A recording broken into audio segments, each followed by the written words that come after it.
Noticia de última hora. Felipe Calderón está haciendo tendencia en las redes, gente.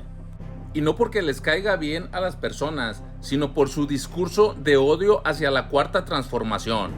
Y por querer dar clases de política a los mexicanos, escupiendo para arriba toda su incompetencia. Aquí te dejo este video muy interesante para que te des cuenta de la realidad que se está viviendo internacionalmente con este mequetrefe. ¡Checa! Las amenazas siguen, se han incrementado y fortalecido. Con la muerte anunciada de la República tal como la conocemos, es decir, la desaparición este mismo septiembre del Poder Judicial, de la Suprema Corte, de los magistrados, de todos los jueces, de todos los órganos autónomos, incluyendo el INE, los económicos, las comisiones de competencia, las de telecomunicaciones, todos pues, para ser sustituidos por candidatos electos popularmente, lo cual supone por militantes y dirigentes leales a la causa populista. Qué equivocado estás. Por eso pienso que es obligado darles una explicación, además ya me lo pidió el querido moderador Roberto, de las elecciones, por ustedes la merecen. Che, borracho. Es cierto, primero hay que reconocerlo, más allá de lo inequitativo de la competencia y del uso y abuso ilegal, inconstitucional del poder, la mayoría votó por Claudia Sheinbaum, la presidencia electa. Huevo. Pero eso no quita que se pueda y que se deba señalar ese precisamente abuso. Y hay que suele distinguir entre el proceso electoral y la jornada electoral en sí misma. Yo utilizaré también esa distinción. Clases de política, el proceso profundamente inequitativo. Aquí dijo Lía Limón, le agradezco sus comentarios también, y tiene toda la razón, una elección de Estado. ¿Qué es eso? Una elección donde todo el Estado y toda su fuerza y todo su poder y todo el presupuesto juega ilegal, inequitativamente, compartan gente, está bueno el video. Democráticamente en favor de una candidatura, que fue el caso. Los gobernadores de Morena, que son absoluta mayoría, los alcaldes, las dependencias del gobierno, todo pusieron impunemente recursos y tiempo y todo en favor de esa candidatura. ¿Ganó Claudia Sheinbaum? Sí. ¿Tuvo méritos ella misma en esa victoria? Pienso que sí. Claro. ¿Fue una elección de Estado?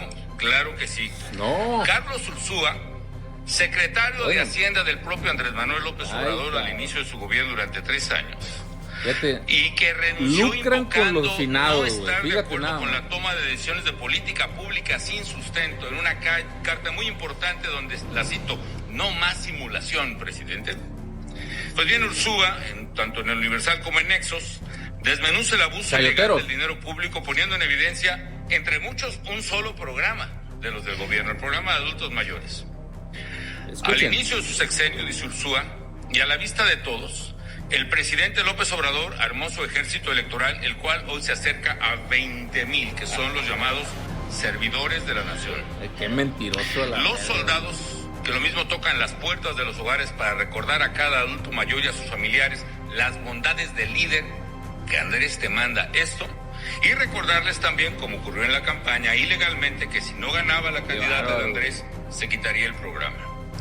Ursúa hace cálculos de cómo se financió ese ejército, tomándolo del propio presupuesto, que vaya si lo conocía, él era el secretario de Hacienda, del programa de adultos mayores, y comparte datos reveladores. Por ejemplo, para el 2024 hay un presupuesto de 465,000 millones de pesos en el programa, unos 24,000 millones de euros.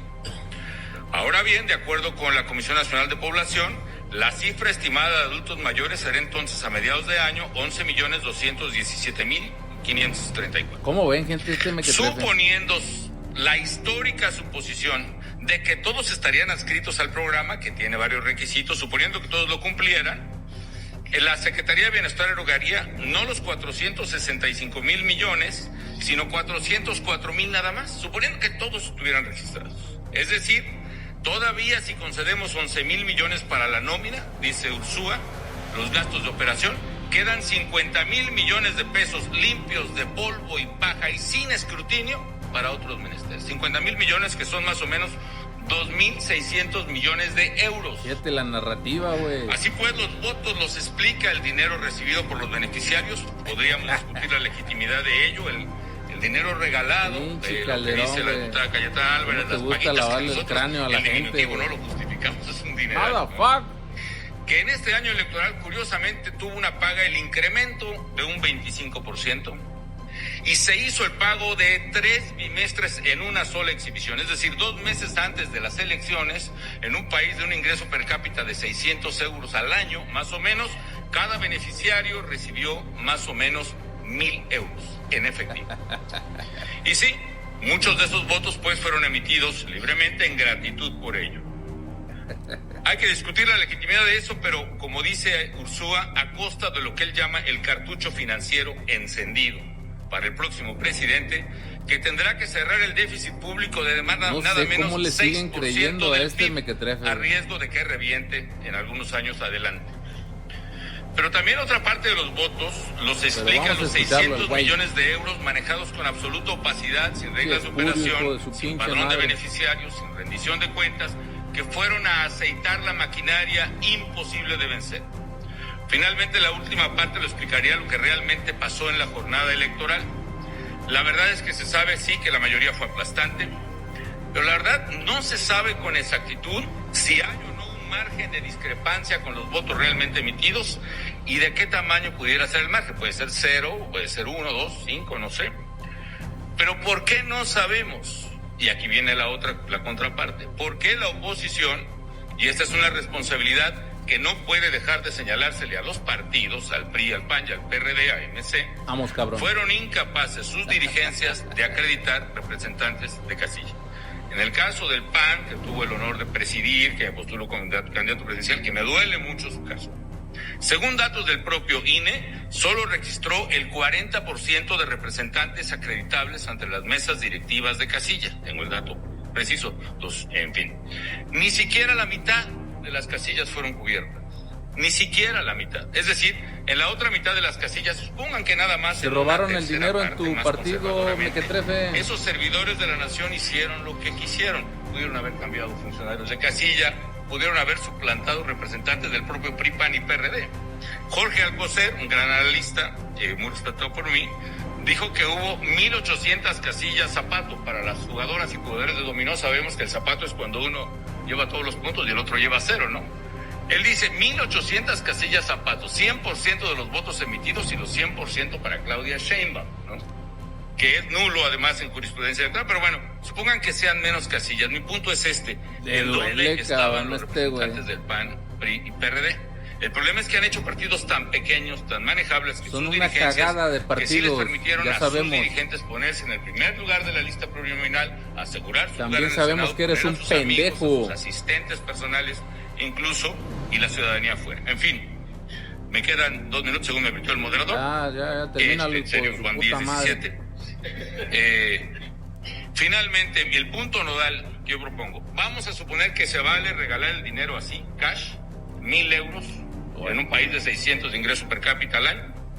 Dejemos el debate ético aparte. Hablan euros del hijo de la chingada, de prioridades, porque el gobierno redujo, en un país con 94 homicidios al día, redujo el presupuesto de seguridad, redujo el presupuesto de salud en plena pandemia. México tiene el récord de médicos y enfermeras muertos en pandemia y 800,000 mexicanos muertos en la pandemia y tuvo menos presupuesto. Qué mentiroso eres, hijo de salud. ¿Qué va a pasar con ese 6% del PIB y cuándo va a durar? El problema es que, y termino, estos gobiernos tan acusados de liberales y neoliberales, ya por todo lo dicho, yo creo que es un elogio, le dejamos una tarjeta de crédito enorme de este tamaño al gobierno. Es decir, el gobierno con 32% de deuda a PIB, con inflación de 2 o 3%, no recuerdo, y con reservas internacionales. Qué ridículo, güey. Y este gobierno con déficit público del 0,6, como se dice aquí, o requerimientos financieros del sector público 1,5. Y este gobierno lo puede llevar y seguir gastando con cargo esa tarjeta de crédito. La tragedia del populismo gobernante, aún en democracia, es que el elector común no entiende el teorema de la equivalencia ricardiana, que los economistas saben muy bien aquí, que quiere decir, las deudas de hoy son los impuestos de mañana. El elector no le importa, dame mi dinero, no entiende ni tiene por qué entender que eso será un impuesto que paguen mañana. Y nosotros los gobiernos, como le pasó a Miguel de la Madrid en su tiempo, tuvo que pagar el despilfarro de los gobiernos populistas mexicanos de los 70, de Echeverría y López Portillo, hacer ajustes, reducir el déficit, pagar un costo político enorme, para que lleguen otros populistas y otra vez a sobregirar la tarjeta de crédito. ¿Es un cuento de nunca acabar? No lo sé. soy escéptico, pero el punto es, el populismo subsistirá aún en democracia.